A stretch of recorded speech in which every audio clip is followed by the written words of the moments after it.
Handa na ang mga ulam. Isa na lang ang kulang. Kanin! Yeah! So, madalas tayong pag nagsasaing sa pang sarili lang natin, pag nagluluto tayo sa bahay ng kanin, rice cooker, or yung mga maliliit lang na pangluto, kaldero. Pero, nakita naman natin pag may mga piyastahan, may mga malalaking handaan, yung mga nagluluto sa mga kawa-kawa. So, ito yung medyo mas malaking version doon sa ginagawa natin sa bahay, yung nagluluto ng kanin sa talyasi. The reason bakit natin gustong i-highlight to kasi based doon sa mga nagturo sa atin, yung mga pangdayuhang mga kusinero, ang pinaka-technique dito is kailangan kumukulo muna yung tubig bago mo ilagay yung bigas.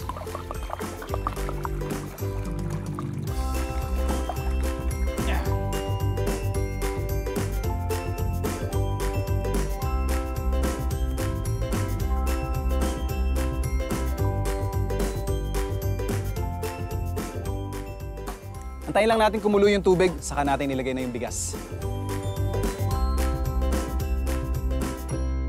Satisfied na ako dun sa kulo ng ating tubig. Lagyan na natin yung ating bigas.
Sir Michael, teka lang ha, yung rest back mo ba, mapapatumba yung budel ko ha?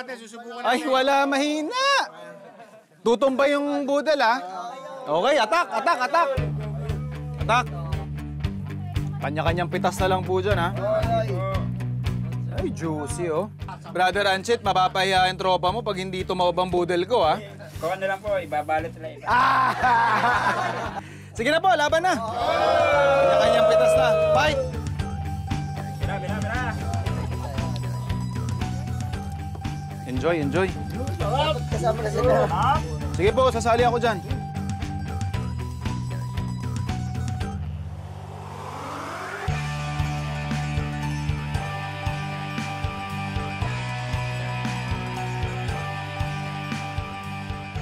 Sana merong uli bukas. Naubos ang tupa. Sir, hinay-hinay lang. Gusto mo bang i-share yung hita ng tupa na hawak mo? Kaya kayo, boss, oh. Oy, kanino? Ha? Bugo. Yan, okay. Tira. Laman na ako. Hatap. Laban. May nakikita na ako sa sarili ko.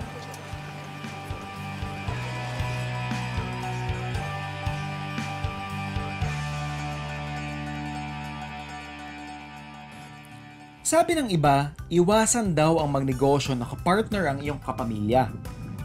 Samot-saring problema raw kasi ang lilitaw kapag naghalo ang personal at profesional na relasyon ng magkakamag-anak.